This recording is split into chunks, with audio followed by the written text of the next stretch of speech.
नमस्कार, आप देख रहे हैं न्यूज इंडिया पर हमारा खास शो चुनावी खबर अखबार पर नजर। और आपके साथ मैं हूं चारुल शर्मा और आपके साथ मैं हूं मोनिका सिंह। तो अगले घंटे तक हमारे साथ बने रहिए, चूंकि अगले घंटे में हम आपको चाय की चुस्कियों के साथ अखबार की ताजा हेडलाइंस भी बताएंगे और समझाएंगे भी। तो चलिए सबसे पहले बात करते हैं प्रधानमंत्री मोदी की। पीएम मोदी ने कांग्रेस पर निशाना साधा है और कहा कि कांग्रेस शासन में आस्था का पालन करना गुनाह था। यह खबर दैनिक भास्कर ने प्रमुखता से छापी है।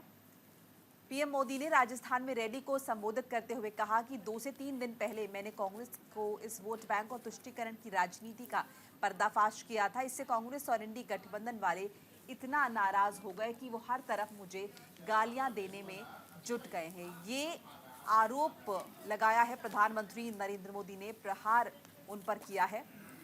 और देखिए, आपको अखबार की हेडलाइन भी हम टीवी स्क्रीन पर दिखा रहे हैं कि किस तरह से कांग्रेस के शासनकाल में आस्था का पालन करना भी गुनाह था। और भास्कर के साथ साथ दैनिक जागरण में भी खबर जो है प्रमुखता से छापी गई है। ये देखिए,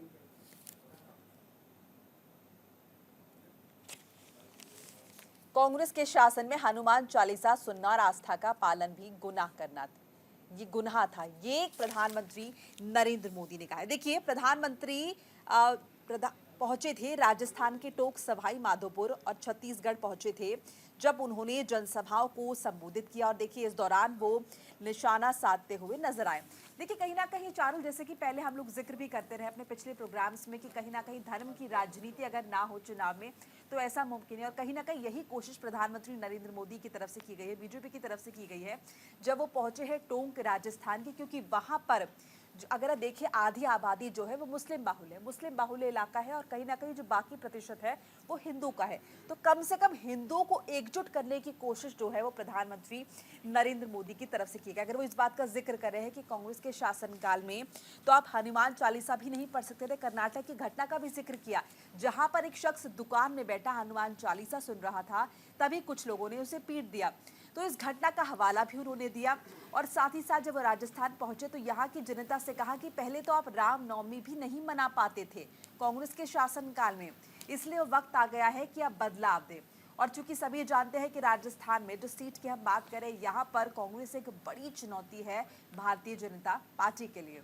बिल्कुल। देखिए, सबसे अहम चीज है कि पार्टियां कुछ भी कह लें, लेकिन चुनाव जब जब देश में होता है तो धर्म के इर्द गिर्द ही घूमता है। ऐसे में बीजेपी का जो प्राइम फोकस है वो सनातन पर ही रहता है। ऐसे में प्रधानमंत्री नरेंद्र मोदी विकास की बात तो कर ही रहे हैं, लेकिन इसके साथ साथ आप ये भी देखिए कि धर्म का एजेंडा जो है वो इस चुनाव में उतना ही हावी है जितना अब से पहले के चुनावों में रहा है।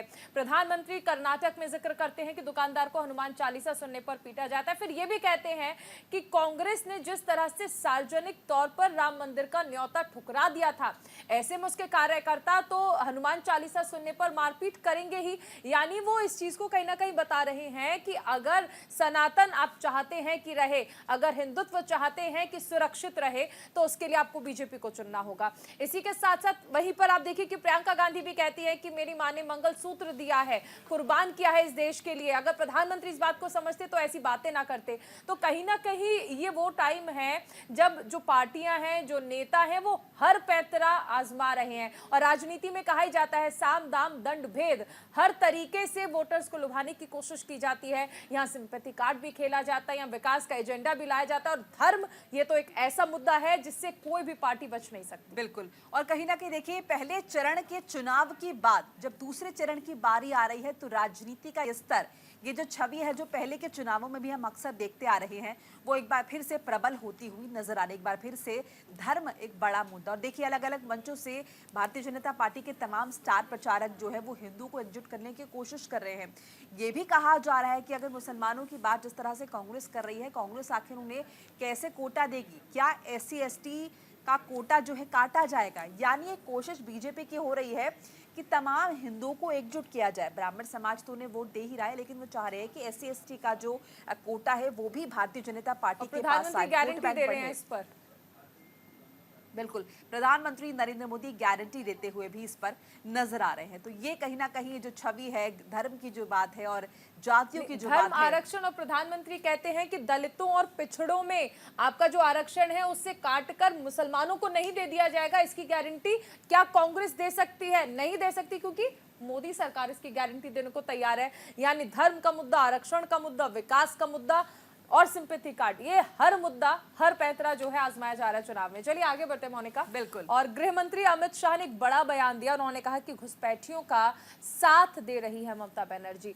अमर उजाला ने इस खबर को प्रमुखता से छापा है। केंद्रीय गृह मंत्री अमित शाह ने ये बड़ा बयान दिया है, अहम बयान दिया है। और आप समझिए कि गृह मंत्री अमित शाह जब ये कहते हैं कि ममता घुसपैठियों की हितैषी है, सीएए को छूने की हिम्मत नहीं कर पाएंगी, तो ये बड़ा बयान हो जाता है। क्योंकि ममता बनर्जी पर ऐसे आरोप पहले भी बीजेपी लगाती रही और ऐसे में एक बार फिर से खुले मंच से ये कहना, यानी ये ममता के गढ़ में सीधी चुनौती है ममता बनर्जी को, जो कि मुख्यमंत्री भी है वहां पर। और देखिए ये खबर है, इसे अमर उजाला ने प्रमुखता से छापा है। देखिए ये हम खबर दिखा रहे हैं, आप टेलीविजन स्क्रीन पर भी देख रहे हैं और यहाँ से भी आप देख सकते हैं।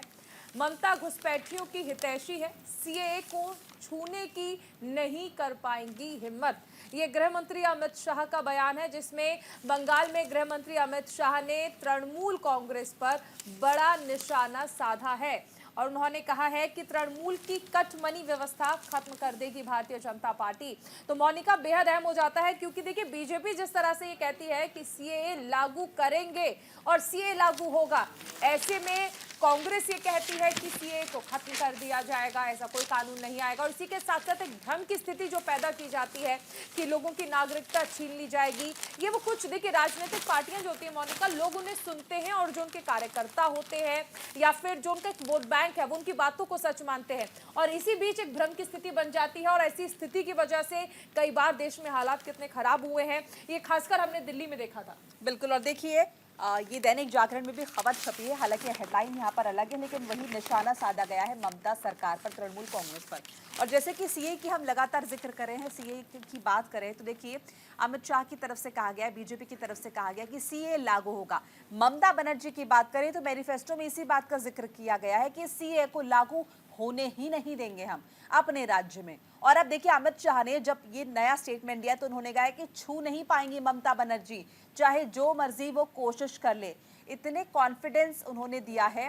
उन्होंने कहा है कि अगर आप हमें जिताएंगे, अगर भारतीय जनता पार्टी को आप बंगाल में जिताएंगे, अगर कमल के बटन पर आप निशान पर जो है बटन दबाएंगे, तो हम आप जो टीएमसी के गुंडे हैं वो आपको छू भी नहीं पाएंगे।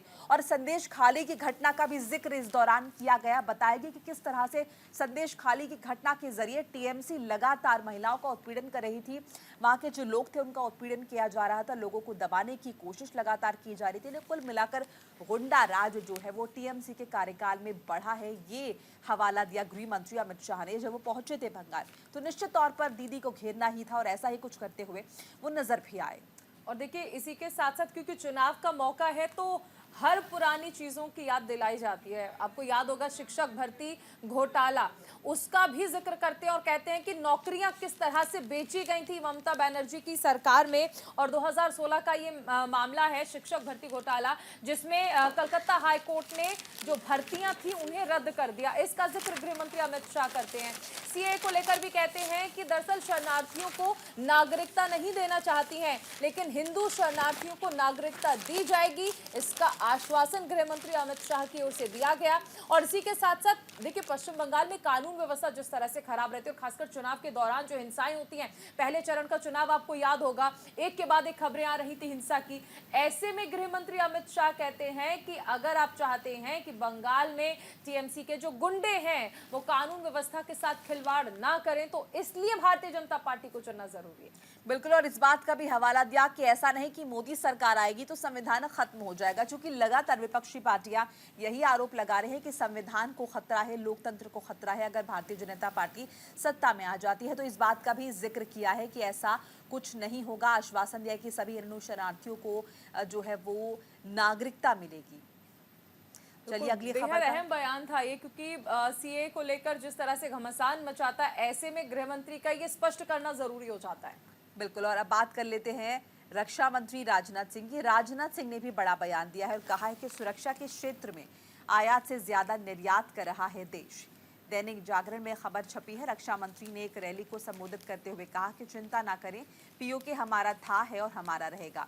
उन्होंने कहा कि भारत की ताकत बढ़ रही है, दुनिया भर में भारत की प्रतिष्ठा लगातार बढ़ रही है और अर्थव्यवस्था भी हमारी तेजी के साथ बढ़ी है। अब पीओके में हमारे भाई बहन खुद भारत के साथ आने की मांग करेंगे। ये देखिए अहम हो जाता है बयान, क्योंकि और खासकर देखिए पीओके एक ऐसा मुद्दा है जिस पर आप देखिए कि लगातार सदन में भी गृह मंत्री अमित शाह ये कहते हैं कि पीओके हमारा था और किसी की हिम्मत नहीं है जो हमसे पीओके को छीन सके और पीओके हम वापस भारत में लाकर रहेंगे। ये आप समझिए कि कितना अहम हो जाता है। और खासकर चुनाव के दौरान आप इसे समझिए मोनिका कि पीओके का जिक्र आखिर क्यों हो रहा है, क्योंकि अब 370 हटाने की हिम्मत किसी में नहीं है ऐसा कहा जाता था, लेकिन एक बार जिक्र होता है और 370 को खत्म कर दिया जाता है। इसीलिए ये माना जा रहा है कि अब पीओके जो है वो वापस भारत में क्या लाना चाहते हैं। और रक्षा मंत्री राजनाथ सिंह का ये बयान, सबसे पहले आप समझिए कि गृह मंत्री अमित शाह इसको लेकर सदन में बोलते हैं और कहते हैं कि पीओके भारत में है, भारत का है और वापस भारत में ही आएगा। और इसके अलावा गृह मंत्री अमित शाह ने 2019 में भी इसका जिक्र किया था, सदन में कहा था कि पीओके हमारा है और उसे कोई नहीं छीन सकता, उसे हम वापस भारत में लाकर रहेंगे। लेकिन लोकसभा चुनाव में जिस तरह से एक के बाद एक इसे रिपीट किया जा रहा है, अब ये एक मुद्दा भी बन गया है और खासकर ऐसा बयान है जिसने पाकिस्तान में खलबली मचा दी है।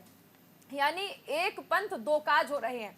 भारत की विरोधी पार्टियां जो हैं, माफ विपक्षी पार्टियां जो हैं भारत में, वो तो ये कह ही रही हैं, लेकिन उसके साथ साथ आप समझिए कि अब ये पाकिस्तान के लिए भी एक चिंता का विषय है। और देखिए, जब रक्षा मंत्री राजनाथ सिंह ये बात करते हैं कि अब जो हम रक्षा के क्षेत्र में हम आयात नहीं कर रहे, हम निर्यात करने की पोजीशन में आ चुके हैं, तो ये अपने आप में काफी अहम हो जाता है। कई जगह देखिए, फिलीपींस को हाल ही में हमने बहुत सारे उपकरण बेचे हैं, तो ये कहीं ना कहीं दर्शा रहा है कि भारत की शक्ति जो है अब वो अंतर्राष्ट्रीय पटल पर उभर कर आ रही है। और देखो, इसी को इनकैश कराने की कोशिश भी लगातार बीजेपी कर रही है। सर्जिकल स्ट्राइक की गई बीजेपी के कार्यकाल में और साथ ही साथ देखिए जम्मू कश्मीर से जो है धारा 370 हटाई गई। कई विपक्षी नेता जो है दबे स्वर में इस बात को मानते भी हैं कि ये सब जो है ये प्रधानमंत्री नरेंद्र मोदी के कार्यकाल में ही संभव हो पाया, चूंकि इसके लिए भी काफी दमखम चाहिए। अगर इतना बड़ा स्टैंड प्रधानमंत्री मोदी ने लिया है, की तस्वीरें याद होंगी, सशक्त भारत की तस्वीरें जब हमने देखी थी, मेड इन इंडिया।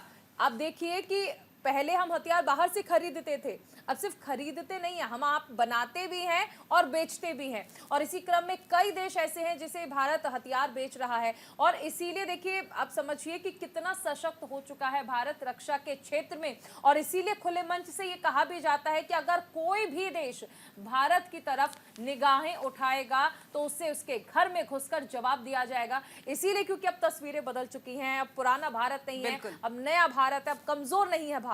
बिल्कुल। और साथ ही साथ ये भी कहा जा रहा है कि अब पीओके को भी भारत में मिला लेंगे, क्योंकि इसके लिए बहुत सारे एग्जाम्पल पहले ही सेट किए जा चुके हैं। ऐसे में आप समझ सकते हैं कि भारत की शक्ति अंतर्राष्ट्रीय पटल पर कितनी बढ़ गई है। बहरहाल, अच्छा मोनिका, आपको क्या लगता है कि अगर पीओके का जिक्र लगातार किया जा रहा है तो ऐसा हो सकता है कि चुनाव के बाद ऐसी स्थिति हो जाए कि एक दिन अनाउंसमेंट हो, क्योंकि ऐसा भारत में अचानक ही होता है कि एक दिन अनाउंसमेंट कर दिया जाता है और ऐसे में जब होता है कि अच्छा आज गृह मंत्री कुछ बोलने वाले हैं, तो जैसे ही अब ऐसा आएगा कि गृह मंत्री बोलने वाले हैं तो ऐसा होगा कि आज से सीमाएं बढ़ा दी गई हैं भारत की। चलिए, अगर ऐसा होगा तो ये बहुत बड़ी बात हो जाएगी और हम ही लगातार यहाँ पे न्यूज पढ़ते हुए नजर आएंगे। बहरहाल, अगली खबर का रुख कर लेते हैं। 7 मई तक बढ़ाई गई सीएम अरविंद केजरीवाल की यहाँ पर जो रिमांड है, तो 7 मई तक अरविंद केजरीवाल जो है वो हिरासत में ही रहेंगे। और इंडियन एक्सप्रेस में खबर छपी है, दिल्ली शराब घोटाले से जुड़ी मनी लॉन्ड्रिंग मामले में अरविंद केजरीवाल की न्यायिक हिरासत 7 मई तक के लिए बढ़ा दी गई है। 7 मई तक रहेंगे जेल में। राउज एवेन्यू कोर्ट ने आम आदमी पार्टी के मुखिया अरविंद केजरीवाल और के कविता, साथ ही साथ चरणप्रीत सिंह की न्यायिक हिरासत 7 मई तक के लिए बढ़ा दी। यानी कि लगातार ये भले ही बेल की मांग कर रहे हों, लेकिन अभी कुछ और दिन इन्हें जेल में रहना होगा। मुख्यमंत्री अरविंद केजरीवाल 7 मई तक जेल में ही रहेंगे। और देखिए इससे पहले भी हमने इंसुलिन की खबरें बताई थी कि इंसुलिन को लेकर भी लगातार बवाल मच रहा है कि उन्हें इंसुलिन नहीं दिया जा रहा है, डायबिटिक पेशेंट है। और आम आदमी पार्टी की तरफ से ये भी लगातार कहा जाता रहा है कि देखिए अरविंद केजरीवाल की सेहत से खिलवाड़ हो रहा है, उन्हें जेल में मारने की कोशिश की जा रही है। और कल ही उन्हें जेल में इंसुलिन मिला है। सुनीता केजरीवाल कल पहुंची थी सीपी के हनुमान मंदिर दर्शन करने के लिए। और देखिए ये हेडलाइन भी आपको टीवी स्क्रीन पर दिखा रहे हैं, जहां पर लिखा है कि हनुमान जी की कृपा से ही जेल में अरविंद केजरीवाल को इंसुलिन मिली है। और ये इंडियन एक्सप्रेस में जो हेडलाइन छपी है वो भी चारुल आपको दिखा रही है। तो अरविंद केजरीवाल को इंसुलिन। जी, judicial custody of CM K Kavitha till May 7। यहाँ पर यानी के कविता जो कि बीआरएस की नेता हैं, पूर्व सीएम की बेटी हैं, और इन्हीं के साथ साथ जो दिल्ली के मौजूदा सीएम हैं अरविंद केजरीवाल, उनकी कस्टडी को बढ़ा दिया गया है। अब इस लिहाज से आप समझिए कि कितना अहम हो जाता है। और इसी के साथ इसके बराबर में भी ये खबर है, CM gets insulin in Tihar, AAP credits Lord Hanuman. तो देखिए यहाँ पर सुनीता केजरीवाल जो हैं वो भी कल जिस तरह जिक्र किया गया हनुमान मंदिर गई थी। हालांकि कल हनुमान जन्मोत्सव था, इसी क्रम में वो वहां पर पहुंची थी। लेकिन अब आम आदमी पार्टी का ये कहना है कि ये सीधे तौर पर आम आदमी पार्टी की जीत है। लेकिन यहाँ ये सोचने वाली बात है कि इंसुलिन मिलना अगर जीत है तो फिर आखिर अरविंद केजरीवाल को जमानत क्यों नहीं मिल पा रही है, ये एक बड़ा सवाल है। क्योंकि एक के बाद एक कोर्ट से उन्हें झटका लग रहा है, आम आदमी पार्टी को झटका लग रहा है। सीएम की हिरासत 7 मई तक बढ़ाई गई। दुआओं का दौर जो है वो चल रहा है आम आदमी पार्टी के लिए। वक्त बहुत कहा जा सकता है कि क्रूशियल है, ये वक्त बहुत ऐसा है, अहम वक्त है ये, क्योंकि चुनाव चल रहे हैं। और ऐसे में आम आदमी पार्टी जो भ्रष्टाचार के खिलाफ लड़ने की बात कहकर सत्ता में आई थी, आज उसी के मुखिया भ्रष्टाचार के आरोप में जेल में बंद है और कोर्ट से राहत नहीं मिल पा रही है। तो ऐसे में जाहिर सी बात है कि मुश्किलें तो बढ़ेंगी। देखिए ईडी की तरफ से भी लगातार ये भी कहा जा रहा है कि अगर इन्हें बेल दी जाएगी तो कहीं ना कहीं सबूतों के साथ खिलवाड़ हो सकता है, छेड़छाड़ हो सकती है, गवाहों को प्रभावित ये कर सकते हैं। बहुत ही प्रभावशाली व्यक्ति हैं, इसलिए इन्हें बेल नहीं दी जानी चाहिए। हालांकि लगातार कोशिश जो है जाहिर तौर पर इनकी तरफ से की ही जाती रहेगी कि बेल दी जाए। प्रभावशाली इसीलिए सत्ता में आए और इसीलिए सत्ता चला भी रहे थे। और अब सत्ता से जेल तक का सफर भी तय कर लिया है। और यूं कहे कि जेल से ही सत्ता भी लगातार चल रही है, चूंकि इस्तीफा देने को तैयार भी नहीं है अरविंद केजरीवाल। और ये रसाकशी का जो दौर है ये दिल्ली में लगातार देखा जा रहा है। भले अरविंद केजरीवाल 21 तारीख से 21 मार्च से जेल में बंद है, हिरासत में लिए गए ईडी द्वारा अपने निवास से। और उसके बाद लगातार कोशिश की जा रही है, कभी आम आदमी पार्टी तहरीर भी दे रही है अदालतों में लगातार। और देखिए इससे पहले भी एक जो है तहरीर दी गई थी दिल्ली हाई कोर्ट में, पहले खारिज हो चुकी थी, फिर एक और अपील दी गई थी, जिसके बाद कोर्ट ने फटकार भी लगाई। क्योंकि बार बार वही बातें कि अरविंद केजरीवाल को राहत दी जानी चाहिए, उन्हें बेल दी जानी चाहिए उनके समर्थकों की तरफ से। और कितने धरना प्रदर्शन चारुल हमने इस दौरान देखे हैं लगातार सड़कों पर, जहां बीजेपी कह रही है कि नैतिकता के आधार पर आपको इस्तीफा देना चाहिए, अरविंद केजरीवाल की तरफ से लगातार कहा जा रहा है। और देखिए इसीलिए जेल जाने वाले पहले मुख्यमंत्री बन गए, क्योंकि इससे पहले जब भी ऐसा हुआ है, जब कार्रवाई हुई है ईडी की, तो तमाम मुख्यमंत्रियों ने अपने पद से इस्तीफा दिया है कार्रवाई के दौरान। लेकिन अरविंद केजरीवाल, हमने हेमंत सोरेन का देखा था, पहले इस्तीफा दिया और उसके बाद फिर वो हालांकि हेमंत सोरेन के केस में यह भी था कि उन्हें सरकार जाने का भी डर था, उन्हें डर था कि उनके विधायक जो है वो खरीदे ना जाएं। और इस केस में तो उनके विधायक, अरविंद केजरीवाल के विधायक जो है वो भी एकजुट है, वो खुद ही कह रहे हैं कि नहीं भाई, हमारे मुख्यमंत्री जो है वो अरविंद केजरीवाल ही बने रहेंगे और जेल से ही भले ही सरकार क्यों ना चलानी पड़े। लेकिन एक मंत्री ने भी इस्तीफा दे दिया था, राजकुमार ने। अब बीच में कहीं ना कहीं तो कुछ ना कुछ एक्सेप्शंस आर ऑलवेज। चलिए आगे बढ़ते हैं। दिल्ली शराब घोटाले से जुड़े मनी लॉन्ड्रिंग मामले में अरविंद केजरीवाल की न्यायिक हिरासत को बढ़ाया गया, ये हमने खबर आपको बताई। और ये भी बताया कि किस तरह से इस खबर को प्रमुखता से छापा गया है। चलिए अब आगे बढ़ते हैं। सीएम योगी आदित्यनाथ ने कांग्रेस पर निशाना साधा और कहा, अगर पहला हक मुसलमानों का है तो दलित कहां जाएंगे। दैनिक जागरण ने इस खबर को प्रमुखता से छापा है। उत्तर प्रदेश के मुख्यमंत्री योगी आदित्यनाथ ने मंगलवार को कांग्रेस पर आरोप लगाते हुए कहा कि पार्टी ने अपने मैनिफेस्टो में देश में शरिया कानून लागू करने और जनता की संपत्ति का बंटवारा करने की मंशा जाहिर की है। योगी ने अमरोहा में एक चुनावी जनसभा को संबोधित करते हुए कहा कि कांग्रेस और उसके सहयोगी दलों ने देश के साथ गद्दारी की है और एक बार फिर से गद्दारी करने के लिए अपने झूठे घोषणा पत्र के साथ सामने आए हैं। तो ये फ्रंट पेज है दैनिक जागरण का, जहां पर इस खबर को तरजीह दी गई है कि अगर पहला हक मुसलमानों को चला जाएगा तो दलित और पिछड़े वर्ग का लोग जो है वो कहां जाएंगे। देखिए कहीं ना कहीं भारतीय जनता पार्टी लगातार ये कोशिश कर रही है कि उनका जो वोट बैंक है जो हिंदुओं का वोट बैंक है वो नहीं खिसकना चाहिए।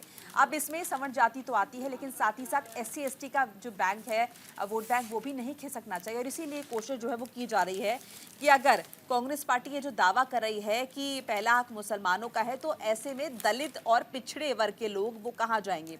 अमरोहा और बागपत पहुंचे थे, क्योंकि अमरोहा और बागपत में दूसरे चरण में चुनाव हुआ था, और अब माफ कीजिएगा, पहले चरण में चुनाव हुआ था, दूसरे चरण का जो है चुनाव होना है 26 अप्रैल को, और इसी के लिए तमाम जो है प्रचार किए जा रहे हैं। तो देखिए, इसीलिए अमरोहा और बागपत पहुंचे थे सीएम और जनसभा को संबोधित किया। लेकिन देखिए, चारों पहले विकास की बातें हो रही थी, मोदी की गारंटी की बातें हो रही थी, और अब बात वहीं जाकर धर्म की बात और आरक्षण की बात लगातार, क्योंकि मुझे नहीं लगता इसके बिना किसी की भी नैया पार हो पाएगी। नहीं हो सकती, भारत में नहीं हो सकती। भारत में जितना बड़ा मुद्दा विकास का है, एजेंडा है कि देश आगे कैसे बढ़ेगा, भारत में अगर हम कहें तो देखिए, हालांकि प्रधानमंत्री नरेंद्र मोदी 2047 का विजन दिखा रहे हैं, लेकिन इसके साथ साथ जिस तरह हम जिक्र कर रहे हैं, भारत में धर्म का एजेंडा नहीं हट सकता है चुनाव में। अब कांग्रेस के घोषणा पत्र की बात कर ले तो जिस तरह से मुख्यमंत्री योगी आदित्यनाथ कह रहे हैं, प्रधानमंत्री लगातार निशाना साध रहे हैं और जिक्र किया जा रहा है। अब ऐसे में आज प्रेस कॉन्फ्रेंस भी होनी है, राहुल गांधी 10 बजे प्रेस कॉन्फ्रेंस करने वाले हैं और कांग्रेस के घोषणा पत्र पर बात करेंगे। यानी जिस तरह से आप समझिए कि बीजेपी आरोप लगा रही है, तो ये मान लिया जाए कि कांग्रेस अब इस पर जवाब देने आगे आई है और ये बताएंगे कि किस तरह से हमारा घोषणा पत्र क्या है और बीजेपी से क्या प्रेजेंट कर रही है। क्योंकि ये आप देखिए कि राहुल गांधी प्रेस कॉन्फ्रेंस करेंगे, इधर प्रधानमंत्री नरेंद्र मोदी पूर्व प्रधानमंत्री मनमोहन सिंह का जो बयान है उसे कोट कर रहे हैं। सीएम योगी आदित्यनाथ ने भी वही किया और कहा कि अगर देश में अगर हम किसी भी चीज की बात कर लें, व्यवस्थाओं की बात कर लें, या फिर इसमें अगर सबसे पहला हक मुसलमानों का है, तो दलित और पिछड़े कहां जाएंगे। और आरक्षण के मुद्दे पर भी घेर रहे हैं, इस लिहाज से ये बेहद जरूरी हो जाता है। यानी कांग्रेस मुश्किलों में घिर सकती है। और एक इंटरेस्टिंग बात यह कि जिस संविधान की बात लगातार बीएसपी कर रही है और कांग्रेस कर रही है, उनका कहना है कि संविधान को खतरा है, वही बात बीजेपी की तरफ से भी की जा रही है। बीजेपी का कहना है कि अगर शरिया कानून और तालिबानी शासन लागू करना चाहती है कांग्रेस, लेकिन हम देश को तो संविधान से ही चलाएंगे, यानी संविधान से किसी भी तरह का खिलवाड़ बर्दाश्त नहीं किया जाएगा। तो सभी पार्टियां संविधान की बात, निश्चित तौर पर आप भारत में रहते हैं, लोकतांत्रिक देश, ऐसे में संविधान के साथ खिलवाड़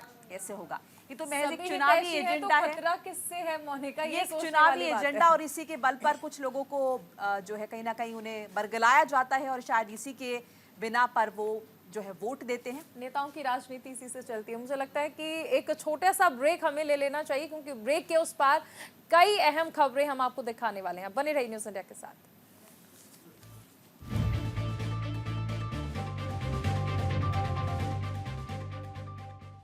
ब्रेक के बाद आपका स्वागत है। बीजेपी अध्यक्ष जेपी नड्डा का बड़ा बयान, आपको बताते हैं क्या कुछ उन्होंने कहा। उन्होंने कहा है कि चुनाव नतीजों के बाद तेज होगी भ्रष्टाचार पर कार्रवाई, और अमर उजाला में ये खबर छपी है। बीजेपी अध्यक्ष जेपी नड्डा ने शशि थरूर के बयान पर पलटवार करते हुए सोशल मीडिया एक्स पर लिखा है कि हमें गर्व है कि हमारी सरकार गरीबों के लिए खाते खोलती है। कांग्रेस ने तो इसकी चिंता कभी की ही नहीं, क्योंकि उन्हें केवल वोट बैंक और एक राजवंश के बैंक खातों की परवाह थी। केरल ऐसे अलग थलग पड़ चुके तत्वों को हराएगा। तो जेपी नड्डा ने क्या कुछ कहा है आपको टीवी स्क्रीन पर भी दिखा रहे हैं। मध्य प्रदेश के टीकमगढ़ में विपक्ष और घोटालेबाजों पर निशाना साधते हुए नजर आए बीजेपी के राष्ट्रीय अध्यक्ष जेपी नड्डा, और कह रहे हैं कि कांग्रेस को तो सिर्फ वोट बैंक की पड़ी है, भ्रष्टाचार की कोई फिक्र नहीं। और भ्रष्टाचार पर पीएम मोदी का अभियान जो है वो तेज होगा। अगर एक बार चुनावों में जीत हो जाए तो उसके बाद देखिए भ्रष्टाचारियों की छुट्टी हो जाएगी। चारुल भी इस खबर को दिखा रही हैं। बिल्कुल, देखिए ये है वो खबर, चुनाव नतीजों के बाद भ्रष्टाचार पर तेज होगा पीएम मोदी का अभियान। तो देखिए, भ्रष्टाचार भी एक अहम मुद्दा है जिसको लेकर बीजेपी जो है वो विपक्षी पार्टियों को घेर रही है। ऐसे में बीजेपी अध्यक्ष ने भी मंच से ये जिक्र किया है कि चुनाव नतीजे आ जाएं 4 जून को। यहाँ पर ये स्पष्ट भी कह सकते हैं कि ये आश्वासन नहीं है, बल्कि पूरी तरह से ये एनडीए मान चुका है कि चुनाव नतीजे जिस दिन आएंगे उस दिन एक बार फिर से एनडीए को सत्ता की चाबी मिलने वाली है। ये कॉन्फिडेंस भी है, लेकिन इसके साथ साथ वो अभी से ये बता रहे हैं कि 4 जून के बाद यानी नतीजों के बाद भ्रष्टाचार पर किस तरह से लगाम लगाने के लिए उनकी पार्टी आगे काम करने वाली है, और पीएम मोदी का अभियान उसको लेकर लगातार चलता रहेगा। केरल की जनता शशि थरूर के अहंकार का करारा जवाब देगी। देखिए, शशि थरूर ने जिस तरह से कहा था कि बीजेपी सिर्फ और सिर्फ बैंक खाते खोल सकती है, अब इसे नड्डा कह रहे हैं कि दरअसल थरूर का अहंकार है और केरल की जनता इसका जवाब देने वाली है। अब आप समझिए कि साउथ में बीजेपी खुद को किस कदर मजबूत मान रही है। तमिलनाडु में तो एक अप्रत्याशित आप मान सकते हैं कि नतीजे जो हैं वो आने वाले हैं, चौंकाने वाले आने वाले हैं, लेकिन अब तमिलनाडु के साथ साथ केरल में भी बीजेपी पूरी तरह से आश्वस्त नजर आ रही है। तो देखिए, दक्षिण में बीजेपी का उतना जो है वर्चस्व नहीं है, लेकिन इस बार चूंकि कोशिश लगातार की जा रही है, रैलियां की जा रही, जनसभाएं की जा रही हैं और आम जन को ये भी बताया जा रहा है कि मोदी सरकार की नीतियां क्या हैं, पिछले 10 साल में क्या क्या कामकाज हुए। ऐसे में कहीं ना कहीं बड़ी उम्मीद है। और देखिए, राजीव चंद्रशेखर चूंकि केंद्रीय मंत्री हैं, वो शशि थरूर के खिलाफ चुनावी मैदान में उतरे और उन्हीं के पक्ष में लगातार प्रधानमंत्री नरेंद्र मोदी भी वहां पर पहुंचे और रैली की। और भ्रष्टाचार पर कार्रवाई की जो बात हो रही है, यानी कि कहीं ना कहीं एक संदेश जो है वो केंद्र सरकार की तरफ से किया जा रहा है, मोदी सरकार की तरफ से दिया जा रहा है कि अभी जिस तरह की कार्रवाई लगातार की जा रही है, भले ही वो किसी राज्य का मुख्यमंत्री हो या फिर किसी पार्टी का कोई बड़ा नेता हो, लगातार जो है गाज गिर रही है भ्रष्टाचार के मुद्दे पर। तो ये एक संदेश देने की बड़ी कोशिश की जा रही है कि अगर मोदी सरकार 3.0 सत्ता में आती है तो ये कार्रवाई जो है ये बढ़ेगी नहीं, बल्कि एक्शन बहुत तेज हो जाएगा। तो देखिए, अलग अलग मंचों से अलग अलग बातें हो रही हैं। इससे पहले हमने आपको बताया कि धर्म और जाति की बात, आरक्षण की बात, और जेपी नड्डा जब पहुंचे हैं यहाँ पर तो वो यहाँ पर जिक्र कर रहे हैं भ्रष्टाचार का, क्योंकि भ्रष्टाचार भी एक बहुत बड़ा मुद्दा है चुनाव में और इसे लेकर भी कहा जा रहा है कि बीजेपी लगातार इस मामले में एक्शन करती हुई नजर आएगी अगर एक बार फिर से सत्ता में आ जाएगी तो। बिल्कुल, देखिए इसी के साथ जेपी नड्डा ये भी कहते हैं, जब शशि थरूर बयान देते हैं कि बीजेपी सिर्फ और सिर्फ बैंक खाते खुलवा सकती है, नड्डा इस पर कह रहे हैं कि आप इनकी भाषा देखिए, आप देखिए कि किस तरह से कहा जा रहा है। उन्होंने कहा कि हमें तो फक्र है इस बात का, हमें गर्व है कि हमारी सरकार ने गाँव में गरीबों के बैंक खाते खुलवाए हैं, वरना जब इनकी सरकार थी तो सिर्फ और सिर्फ परिवार वालों के ही बैंक खाते खुलवाए जाते थे और देश की जनता की जो रकम थी लूट खसूट करके वो उन्हीं बैंक अकाउंट्स में डाल दी जाती थी। यानी आप देखिए कि विपक्ष एक बयान देता है बीजेपी को घेरने के लिए और बीजेपी उसे मुद्दा बना देती है, चाहे कोई भी बयान हो उसे मुद्दा बनाया जाता है और फिर पूरी बीजेपी उसके जरिए उसे घेरने की शुरुआत कर देती है। जिस तरह से शशि थरूर के बयान पर बीजेपी अध्यक्ष जेपी नड्डा हमला बोल रहे हैं। बिल्कुल, तो जेपी नड्डा यहाँ पर हमला बोलते नजर आए, भ्रष्टाचार के मुद्दे पर बड़ी कार्रवाई की बात उन्होंने कही। बहरहाल कांग्रेस पार्टी ने भी निशाना साधा है, कांग्रेस पार्टी ने बीजेपी सरकार पर निशाना साधा है। अमीर और गरीबों के बीच खाई बढ़ाने का बड़ा आरोप लगाया है। दैनिक जागरण में खबर छपी है और खड़गे ने दावा किया है कि पीएम के शीर्ष 22 अमीर उद्योगपति मित्रों के पास 70 करोड़ भारतीयों के बराबर संपत्ति है, जबकि मोदी सरकार के पहले 9 सालों में हर दिन औसतन 30 किसानों की आत्महत्या की खबरें सामने आई थी, घटनाएं हुई थी। देखिए, इस दौरान 1 लाख से अधिक किसानों ने आत्महत्या की। स्वतंत्र भारत में पहली बार किसानों पर कर लगाया गया। तो मोदी सरकार में अमीर और गरीब के बीच की जो खाई है वो ज्यादा बढ़ी है। मोनिका इस खबर को आपको दिखा रही हैं। ये देखिए, यहाँ पर बड़ा प्रहार किया है कांग्रेस पार्टी ने। और देखिए, यहाँ पर तो हम जिक्र कर रहे थे मल्लिकार्जुन खड़गे का, साथ ही साथ जयराम रमेश ने भी यहाँ पर बयान दिया। उनका भी है कि पीएम के बोल विश्वगुरु के नहीं है, विश्वगुरु के हैं, ये कहा है जयराम रमेश ने।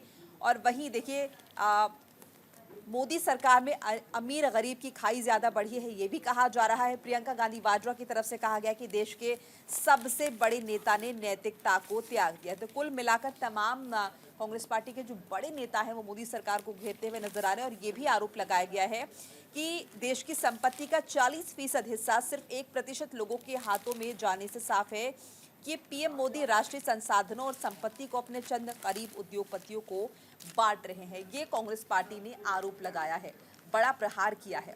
लगातार कहा जा रहा है कि सिर्फ अमीरों को फायदा पहुंचाने वाली पार्टी है, गरीबों का इन्हें बिल्कुल भी ख्याल नहीं। और अगर गरीबों की पार्टी जो है वो कांग्रेस पार्टी है, कांग्रेस जो है जमीन से जुड़ी हुई पार्टी है और लगातार गरीबों के हक की बात करती है, जबकि भारतीय जनता पार्टी ऐसा नहीं कर रही है। बीजेपी के राज में सिर्फ कुछ उद्योगपति हैं जो कि करीबी बताए जाते हैं। ये पहले भी इस तरह की खबरें आई थी अडानी अंबानी को लेकर कि लगातार बीजेपी के कार्यकाल में इन्हें फायदा पहुंचाया जाता है, इन्हें ज्यादा सशक्त और मजबूत बनाया जाता है। और एक बार फिर अब कांग्रेस पार्टी ने, चूंकि चुनाव है और देखिए दूसरे चरण का चुनाव होना है 26 अप्रैल को, और इससे लेकर उससे पहले किस तरह से दोनों पार्टियां आरोप प्रत्यारोप का दौर इनके बीच चल रहा है। इसी बीच हम आपको बता रहे कांग्रेस पार्टी ने भी यहाँ पर अमीर गरीब की खाई के बीच की एक बड़ी बात जो है बीजेपी को लेकर कह दी है।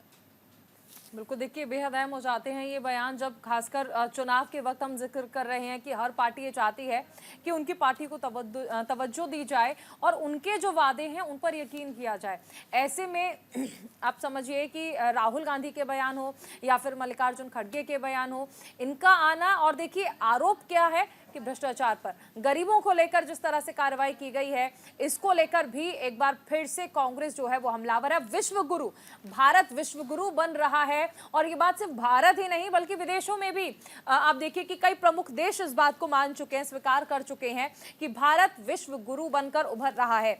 ऐसे में कांग्रेस का ये कहना कि ये विश्व गुरु की भाषा नहीं है, प्रधानमंत्री नैतिकता खो चुके हैं, लेकिन क्या इन बयानों का असर आम जनता पर होगा जो वोट देने जाएगी, ये सबसे बड़ा सवाल है। क्योंकि आप देखिए कि रैलियों में जिस तरह से भीड़ उमड़कर आ रही है और जो एक्सपर्ट्स बता रहे हैं उस लिहाज से विपक्ष के पास कोई ठोस मुद्दा होना चाहिए मोनिका, और एक नैरेटिव सेट करना होगा जिस पर फोकस करे विपक्ष। क्योंकि अगर आप 10 मुद्दों को, 15 मुद्दों को एक साथ लेकर चलेंगे और फोकस किसी एक पर नहीं करेंगे तो इसका खामियाजा उठाना पड़ेगा। और देखिए कहा भी जाता है ना कि मास्टर ऑफ ऑल और की ऑफ नन, मतलब किसी आप एक चीज के लिए नहीं, आप 10 चीजों पर फोकस कर रहे हैं और आपको फायदा किसी एक भी चीज का नहीं हो रहा। तो यानी विपक्ष के पास एक नैरेटिव होना चाहिए, मुद्दा होना चाहिए जिस पर वो फोकस करे और जनता को उससे प्रभावित करे। और देखिए जनाब रमेश ने इस बात का भी जिक्र किया कि चूंकि पहले चरण के दौरान मतदान प्रतिशत काफी कम रहा, इससे भाजपा घबरा गई है और इसीलिए रणनीति में बदलाव किया है प्रधानमंत्री नरेंद्र मोदी ने। और जो उनकी भाषा है,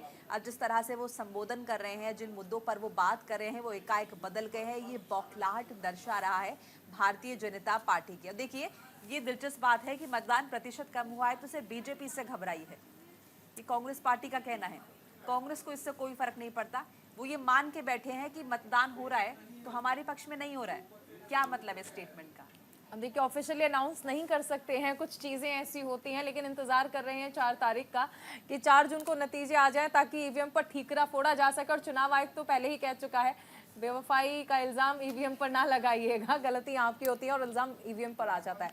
चलिए आगे बढ़ते हैं। सपा प्रमुख अखिलेश यादव ने बीजेपी पर हमला बोला है और कहा कि सरकार में पुलिस में भी अग्निपथ योजना लाएगी सरकार। दैनिक जागरण ने इस खबर को प्रमुखता से छापा है। समाजवादी पार्टी के अध्यक्ष अखिलेश यादव ने कहा कि भाजपा जब से सत्ता में आई है देश की अर्थव्यवस्था सामाजिक सद्भाव तथा लोकतंत्र को तहस नहस करने पर तुली है। पिछड़ों, दलितों और अल्पसंख्यकों के साथ भेदभावपूर्ण कार्रवाई हो रही है। भाजपा सरकार की पहचान बन गई है। ये लोकसभा चुनाव 2024 की पवित्रता भी नष्ट करने की रणनीति बनाई जा रही है, ऐसा कहा जा रहा है। तो देखिए अखिलेश यादव समाजवादी पार्टी के प्रमुख, और ये प्रहार करते नजर आए अपने भाषण के दौरान एनडीए पर, बीजेपी पर। और हेडलाइन हम आपको लगातार दिखाई रहे हैं खबर की। कैमरामैन हमारे ये देखिए, तो भाजपा रही तो अग्निवीर जैसी होगी पुलिस भर्ती। बीजेपी पर हमलावर होते समाजवादी पार्टी के प्रमुख ने कहा है कि भ्रष्टाचारियों का गोदाम है बीजेपी और अपराधी भ्रष्टाचारी भरे हुए हैं। यहाँ पर किसान नौजवानों का 1/3 जीवन बर्बाद कर दिया है। परीक्षा से पहले पेपर लीक होते हैं। ये तमाम बातें कही हैं। झूठ और लूट की सरकार है, ये भी कहा जा रहा है। और देखिए ये भी कहा है कि अगर बीजेपी सत्ता में रही तो पुलिस भर्ती भी अग्निवीर की तरह होगी, नौकरी 3 साल की रह जाएगी। जबकि अगर गठबंधन की सरकार बनी तो गरीबों को आटा डेटा मुफ्त मिलेगा। और ये भी देखिए इन्फॉर्मेशन इसमें साझा की गई, खराब मौसम की वजह से अखिलेश की मेरठ में सभा को रद्द करना पड़ा और देखिए इसीलिए फोन पर संबोधित उन्हें करना पड़ा आम जनता को। और देखिए अखिलेश यादव को लेकर इस तरह की भी खबरें आ रही हैं कि अखिलेश यादव चुनावी मैदान में उतर सकते हैं अपनी पुरानी सीट से। कन्नौज की सीट का मैं यहाँ पर जिक्र कर रही हूँ, क्योंकि अखिलेश यादव को भी शायद ऐसा लग रहा है कि अभी और ज़्यादा दमखम की ज़रूरत है लोकसभा चुनाव में, और इसीलिए इस तरह की लेकिन क्या तेज प्रताप यादव पर भरोसा नहीं है और सपा इतनी कंफ्यूज क्यों है? आप देखिए कि पहले अनाउंसमेंट किया जाता है, फिर हटा दिए जाते हैं। एसटी हसन वाला मामला आपको याद होगा। उसके बाद मेरठ का आपने जिक्र किया कि वहां पर अखिलेश यादव पहुंच नहीं पाए, तो वहां के भी कैंडिडेट आपको याद होंगे। पहले अतुल प्रधान का अनाउंसमेंट होता है, उससे पहले एक और कैंडिडेट का अनाउंसमेंट होता है, भानु प्रताप, फिर अतुल प्रधान। दोनों को हटाकर सुनीता वर्मा को कर दिया जाता है।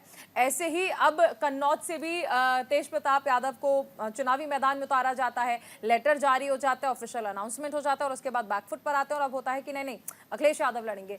इतना कंफ्यूजन क्यों है? और जनता ये सब कुछ नोटिस करती है चुनाव में कि अगर आप प्रत्याशियों को लेकर ही इतने कंफ्यूज रहेंगे, और मेजर सीट्स आप समझिए कन्नौज ऐसी सीट पर भी अगर आप कंफ्यूज हैं तो फिर यानी कहीं ना कहीं आपके मन में एक डर बैठ चुका है। लेकिन जब भाषण की बात की जाती है तो अखिलेश यादव कहते हैं कि लखनऊ वालों के जो बयान हैं, जो भाषण हैं, उनमें हताशा नजर आने लगी है, यानी वो ये समझ चुके हैं कि चुनावी नतीजे उनके पक्ष में नहीं आने वाले हैं।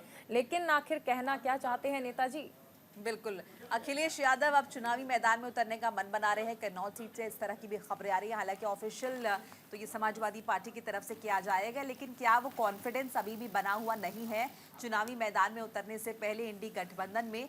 ये एक बड़ा सवाल है। और चूंकि जनता को भी लगेगा कि अगर प्रत्याशियों को लेकर इतना कंफ्यूजन है तो आखिर नीतियां कैसे लागू करेंगे, जिस आटा और डेटा की बात करें या फिर दूसरी चीज़ों की आप बात कर रहे हैं, वो किस तरह से लागू हो पाएगी। और देखिए, एक और दिलचस्प बात ये कि जब मैनिफेस्टो लागू हुआ था, समाजवादी पार्टी ने जब जारी किया था अपने मैनिफेस्टो, तो मैनिफेस्टो जारी करते वक्त समाजवादी पार्टी के प्रमुख अखिलेश यादव ने इस बात का भी जिक्र किया कि आप बस बीजेपी को वोट ना दें और आप किसी को भी वोट दें। यानी कि वो इस बात से भी अग्रीड है कि चाहे बीएसपी को वोट जाए लेकिन एनडीए को वोट नहीं जाना चाहिए। समाजवादी पार्टी और इंडी गठबंधन की खास परवाह नहीं है। ऐसे तेजस्वी यादव भी बोल रहे हैं कि आप इंडी गठबंधन को दे दीजिए, चाहे एनडीए को भी दे दीजिए, लेकिन पप्पू यादव को वोट नहीं दीजिए। अब एक ही पार्टी, एक ही गठबंधन अगर इतने कंफ्यूजिंग स्टेटमेंट देगा तो जनता सोचती है इनकी तो आपस में ही नहीं बन रही है, तो ठीक है बीजेपी को वोट दे दे, और इसी का फायदा बीजेपी हमेशा चुनाव में ले जाती है। चलिए आगे बढ़ते हैं। कांग्रेस अध्यक्ष मल्लिकार्जुन खड़गे का बड़ा बयान आया। कहा बीजेपी के प्रत्याशी ही कह रहे हैं कि चुनाव के बाद बदला जाएगा संविधान। अमर उजाला ने इस खबर को प्रमुखता से छापा है। कांग्रेस के घोषणा पत्र में मुस्लिम लीग की छाप और घुसपैठियों को धन बांटने वाले प्रधानमंत्री नरेंद्र मोदी के कथित बयानों पर कड़ी प्रतिक्रिया दी गई है। तो देखिए, मल्लिकार्जुन खड़गे ने कहा है कि पीएम को समाज को विभाजित करने की अपनी जो कोशिश है उन्हें रोकना चाहिए और मुझे मिलने का वक्त देना चाहिए ताकि कांग्रेस का जो मैनिफेस्टो है मैं उसे समझा सकूं, ये खड़गे ने कहा है। तो देखिए, लगातार जिस तरह से इससे पहले बीजेपी ने कहा था कि मैनिफेस्टो में बहुत कंफ्यूजन है कांग्रेस पार्टी के, ऐसे में अब कांग्रेस पार्टी की तरफ से कहा जा रहा है कि आइए मैनिफेस्टो समझा दें, और वो पीएम से मिलने का वक्त भी मांग रहे हैं। खड़गे की तरफ से भी कहा गया है कि आप हमें मिलने का वक्त दीजिए और हमारा जो मैनिफेस्टो है हम उसे समझा देते हैं आपको। बिल्कुल, देखिए ये खबर है जो हम दिखा रहे हैं, जहां पर भाजपा प्रत्याशी ही कह रहे हैं बदला जाएगा देश का संविधान। कांग्रेस अध्यक्ष मल्लिकार्जुन खड़गे का ये अहम बयान है जिसमें वो कह रहे हैं कि भाजपा प्रत्याशी ही ये कह रहे हैं कि बदला जाएगा देश का संविधान। देखिए, प्रधानमंत्री नरेंद्र मोदी का आपको बयान याद होगा, जब कांग्रेस ने अपना मैनिफेस्टो जारी किया था तो प्रधानमंत्री की ओर से कहा गया था कि मुस्लिम लीग की छाप नजर आती है कांग्रेस के मैनिफेस्टो में। अब कांग्रेस अध्यक्ष मल्लिकार्जुन खड़गे इसको लेकर हमलावर नजर आ रहे हैं। आज 10 बजे राहुल गांधी प्रेस कॉन्फ्रेंस करने ही वाले हैं जिसमें वो घोषणा पत्र को लेकर अपनी बातें जो है रखेंगे। कांग्रेस अध्यक्ष कहते हैं कि प्रधानमंत्री मुझसे मिले, मैं समझाऊंगा उन्हें कि आखिर कांग्रेस का घोषणा पत्र क्या है। ऐसे में यह भी स्पष्ट कर दिया जाता है कांग्रेस अध्यक्ष की ओर से कि सिर्फ इंडी गठबंधन ही है जो देश में विकास ला सकता है, या फिर तेज और समावेशी विकास के लिए इंडी गठबंधन को चुनना जरूरी है। हालांकि एक और दिलचस्प बात यह है कि बीजेपी की तरफ से, एनडीए की तरफ से सवाल उठाए जा रहे हैं कि इंडी गठबंधन के इतने सारे अलग अलग घोषणा पत्र है, अगर आप सत्ता में आ भी जाएंगे तो कौन सा घोषणा पत्र आप लागू करने वाले हैं, ये भी एक बड़ा सवाल है। चूंकि एनडीए ने तो कुल मिलाकर अपना एक ही मैनिफेस्टो जारी किया है। बहरहाल, अगली खबर का रुख कर लेते हैं और बात कर लेते हैं बीएसपी प्रमुख मायावती की। मायावती ने भी एक बड़ा बयान दिया है, चूंकि चुनावी दौर है, ऐलान किया है। उन्होंने कहा है कि पश्चिमी उत्तर प्रदेश अलग राज्य हो जाएगा, मेरठ को हाईकोर्ट बेंच दे देंगे। और दैनिक जागरण ने खबर छापी है, मायावती ने मेरठ की धरती से बड़ा ऐलान करते हुए नजर आए। चूंकि ये मेरठ से चारुल भी है तो आगे की खबर चारुल भी जरा बताएंगी। बिल्कुल, देखिए मेरठ के अलीपुर में चुनावी जनसभा को संबोधित करते हुए मायावती ने कहा कि बसपा की सरकार बनी तो वेस्ट यूपी को अलग राज्य बनाएंगे। और इतना ही नहीं, उन्होंने कहा कि मेरठ में हाईकोर्ट बेंच लाने का पूरा प्रयास किया जाएगा। तो देखिए मोनिका, हाईकोर्ट बेंच की मांग तो लंबे वक्त से की ही जा रही थी और ऐसे में ये एक बड़ा बयान होता है कि पश्चिमी उत्तर प्रदेश को अलग राज्य बना दिया जाएगा। आप समझिए कि चुनाव के दौर में ऐसे बयानों का आखिर अर्थ क्या है। और मायावती का ये कहना कि अचानक उनका ये एक्टिव हो जाना, मायावती का, और ये कहना हमारी सरकार बनी तो, लेकिन क्या बीएसपी इतनी सीट्स पर चुनाव लड़ रही है कि उनकी सरकार बन पाए, और खासकर जब वो अकेले चुनावी मैदान में है, किसी के साथ गठबंधन में भी नहीं है, तो बीएसपी अचानक इतनी एक्टिव हो रही है, इतना कॉन्फिडेंस जो है, और ऐसे में इतना अहम बयान कि पश्चिम उत्तर प्रदेश को अलग राज्य बना दिया जाएगा। लेकिन क्या ये बयान जो है ये जनता के मन में घर कर पाएगा, वो भी जब आप इतना लेट चुनावी मैदान में उतरे हो? अचानक एकाएक सक्रिय हो गई है मायावती और देखिए तमाम बड़ी बातें भी वो करी है। नोएडा को लेकर भी उन्होंने जिक्र किया था कि नोएडा कितना विकासशील हुआ है, तमाम जो इंफ्रास्ट्रक्चर बना है नोएडा में, या फिर यूँ कहे कि नोएडा को एक अलग जिला जब बनाया गया तो गौतम बुद्ध नगर को, तो ऐलान भी मायावती की सरकार के दौरान किया गया था और ये तमाम इंफ्रास्ट्रक्चर जो तैयार किया गया, तो इसे लेकर भी वो कह रही हैं कि पश्चिमी उत्तर प्रदेश जो कि भाषा के आधार पर भी पूर्वांचल से काफ़ी जुदा है। अगर हम भाषा शैली की बात करें, अगर हम खान पान की बात करें, तो ये पूरी तरीके से पूर्वांचल और पश्चिम जो है अलग है। और अब इसी बात पर मायावती का कहना है कि पश्चिम उत्तर प्रदेश को एक अलग राज्य बना देंगे और मेरठ जो कि एक बड़ा जिला है, बड़ा इलाका है पश्चिम उत्तर प्रदेश का, यहाँ पर एक हाईकोर्ट बेंच भी दे देंगे। हालांकि इसकी मांग तो हो रही है, चूंकि अभी उत्तर प्रदेश में हाईकोर्ट जो है इलाहाबाद में है और इलाहाबाद का रुख करना पड़ता है, ऐसे में ये कहा जा रहा है कि मेरठ में हाईकोर्ट बेंच दे देंगे। खैर देखना होगा कि जनता किसे तवज्जो देती है, कौन कौन से लुभावन। हालांकि अगर देखिए मायावती का जो वोट बैंक है चारुल, वो काफ़ी अलग है। जो दलित वोट बैंक है मायावती का, वो आसानी से खिसकता नहीं है, वो इतना ज़्यादा फ्लेक्सिबल नहीं है कि वो कोई भी पार्टी अपनी तरफ कर ले। बीजेपी भले ही कह रही है कि दलित वोट बैंक की बात करे, लेकिन ये काफ़ी मुश्किल नज़र आता है। बिल्कुल, उनके जो वोटर्स हैं वो फिक्स वोटर्स हैं, यानी जो उनके वोटर्स हैं वो बीएसपी को ही वोट देते हैं। और बहुत ही रेयर एक आप मान सकती हैं कि अगर वोटर उनका छिटक जाए। चलिए आगे बढ़ते हैं। विदेश मंत्री एस जयशंकर का बड़ा बयान आया, कहा कांग्रेस सरकार ने जानबूझकर मुंबई हमलों के बाद नहीं लिया था कोई एक्शन। द हिंदू ने इस खबर को छापा है पेज नंबर 5 पर। 2008 में मुंबई में हुए आतंकी हमले को लेकर विदेश मंत्री एस जयशंकर ने तत्कालीन यूपीए सरकार पर गंभीर आरोप लगाए। हैदराबाद में आयोजित foreign policy the India way from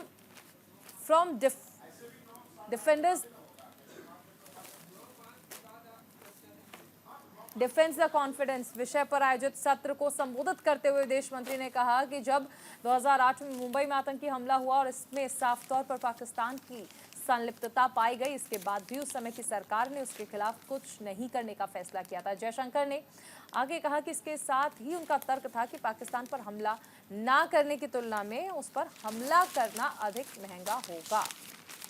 तो विदेश मंत्री एस जयशंकर देखिए कम शब्दों में बोलने वाले नेता, लेकिन कम बोलते हैं, लेकिन जब बोलते हैं तो सटीक बोलते हैं। ऐसे में अब वो मुंबई हमले का जिक्र कर रहे हैं और कह रहे हैं कि तत्कालीन सरकार ने एक्शन ना लेना ही उस दौरान मुनासिब समझा था। चाहते तो एक्शन ले सकते थे पाकिस्तान पर, लेकिन उन्होंने ऐसा नहीं किया। देखिए मुंबई में जो हमला हुआ था, आपको याद होगा, उसके बाद सरकार की ओर से कोई एक्शन नहीं लिया गया था, ऐसा कहा गया। तो ये देखिए UPA took no action after Mumbai attack fearing cost, ये एस जयशंकर ने बड़ा बयान दिया। देखिए दोनों सरकार के कामकाज और जो तरीके हैं उसमें कितना फर्क है, ये एस जयशंकर यहाँ पर बता रहे हैं कि इतना बड़ा हमला हुआ, मुंबई हमला, और जो उस वक्त की तत्कालीन सरकार थी यूपी सरकार, उन्होंने कोई बड़ा एक्शन नहीं लिया। जबकि इसके उलट जब प्रधानमंत्री नरेंद्र मोदी की सरकार आई है तो सर्जिकल स्ट्राइक हुई है और लगातार ये कड़े संदेश जो है वो हिंदुस्तान की धरती से दिए जा रहे हैं कि अगर पाकिस्तान अपने अंदरूनी मामलों को नहीं संभाल पाएगा, अगर आतंकवाद से निपट पाने में वो सक्षम नहीं है, तो वो भारत को बता दे। भारत इस पर कड़ी कार्रवाई करने के लिए पूरी तरह से सक्षम है और भारत मदद भी कर सकता है। यहाँ तक कि धारा 370 हटाने का बड़ा काम जो है वो कश्मीर से हुआ है, जो कि अभी तक नहीं हुआ था। ये काफ़ी बड़ा स्टेप रहा है। और इसके साथ ही साथ अब ये भी कहा जा रहा है कि पीओके को कश्मीर के साथ जोड़ दिया जाएगा, यानी कि भारत का हिस्सा बन जाएगा अगर मोदी सरकार फिर से सत्ता में आती है। तो तमाम बड़े काम जो है ये मोदी सरकार के दौरान हुए हैं और इसी को लेकर ये बड़ा बयान एस जयशंकर का एक बार फिर से सामने आया है। उधर पंजाब के मुख्यमंत्री भगवंत मान ने बड़ा बयान दिया। कहा कि पहले चरण के मतदान के बाद बीजेपी के सुर बदल गए हैं। हिंदुस्तान टाइम्स ने इस खबर को प्रमुखता से छापा है। गुजरात में पंजाब के मुख्यमंत्री भगवंत मान ने लोगों को संबोधित करते हुए कहा कि बीजेपी के चुनावी नारे अब की बार 400 पार को जुमला बताया। उन्होंने कहा कि लोकसभा चुनाव से पहले दिल्ली के मुख्यमंत्री केजरीवाल को जेल में भेजना सत्तारूढ़ दल की निरंकुशता के साथ साथ साजिश को भी दर्शाता है। एक बार फिर से आप समझ सकते हैं कि केंद्रीय जांच एजेंसियों की कार्रवाई को लेकर विपक्ष हमलावर नजर आ रहा है सरकार पर, और ऐसे में भगवंत मान भी कहां पीछे रहने वाले थे, क्योंकि चुनाव का वक्त है। अब ऐसे में आम आदमी पार्टी का वोट बैंक जो है या जो नतीजे हैं वो बदल ना जाए, वोट बैंक जो है वो छिटक ना जाए, इस लिहाज से ये अहम हो जाता है बयान। क्योंकि आप समझिए कि भ्रष्टाचार को मिटाने की बात जो पार्टी करती थी, जब वो सरकार में आती है तो उसके नेता भ्रष्टाचार के आरोप में जेल जाते हैं। ऐसे में इसकी वजह से ऐसा ना हो कि पार्टी को नुकसान झेलना पड़े, तो एक सिंपैथी वोट के जरिए विपक्षी पार्टियां जो हैं वो केंद्र सरकार पर हमलावर हैं और कह रही हैं कि इनके कहने पर, यानी बीजेपी के कहने पर, उनके नेताओं को जेल भेजा जा रहा है। तो इससे पहले कांग्रेस की प्रतिक्रिया हमने आपको बताई और अब बता रहे हैं आम आदमी पार्टी के फायरब्रांड नेता और पंजाब के मुख्यमंत्री। उन्होंने भी कहा है कि setback in first phase has forced BJP to change its tune, यानी कि पहले चरण के चुनाव के दौरान भारतीय जनता पार्टी को कहीं ना कहीं लग रहा है कि शायद वो जो उनका टारगेट था वो पूरा नहीं हो पाएगा और इसीलिए लगातार उनके सुर जो है वो बदल गए हैं। अब वो बात कर रहे हैं धर्म की राजनीति पर उतर आए हैं या फिर दूसरे मुद्दों पर बात कर रहे हैं। इससे पहले वो लगातार विकास की बात कर रहे थे। ये तमाम बातें जो है भगवंत मान ने कही है। अब जाहिर है भगवंत मान आम आदमी पार्टी के नेता अरविंद केजरीवाल जो कि जेल में है, ऐसे में आम आदमी पार्टी लगातार हमलावर दिखाई दे रही है। और साथ ही साथ देखिए ये भी कहा है कि संविधान से खिलवाड़ करने की लगातार कोशिश की जा रही है, भ्रष्टाचारियों को बचाया जा रहा है। क्योंकि जो नेता बीजेपी ज्वाइन कर लेते हैं, बीजेपी की वॉशिंग मशीन, बीजेपी का डिटर्जेंट उन्हें क्लीन कर देता है, साफ कर देता है, ये उनकी तरफ से कहा जा रहा है। चलिए आगे बढ़ते हैं। कांग्रेस नेता जयराम रमेश का बड़ा बयान। कहा पीएम के खिलाफ अगर चुनाव आयोग ने नहीं लिया एक्शन तो हम जाएंगे सुप्रीम कोर्ट। पीएम मोदी के दावों की राहुल गांधी समेत पार्टी के कई नेताओं ने आलोचना की, उन्हें झूठा बताया। कांग्रेस इस मामले में चुनाव आयोग भी पहुंची है। बीजेपी के खिलाफ आचार संहिता उल्लंघन से जुड़ी 16 शिकायतें कांग्रेस ने चुनाव आयोग को सौंपी है। पीएम मोदी ने पूर्व प्रधानमंत्री मनमोहन सिंह के एक पुराने भाषण का हवाला देते हुए मुसलमानों पर टिप्पणी की थी, जिसमें उन्हें घुसपैठिए और ज्यादा बच्चे पैदा करने वाला कहा गया।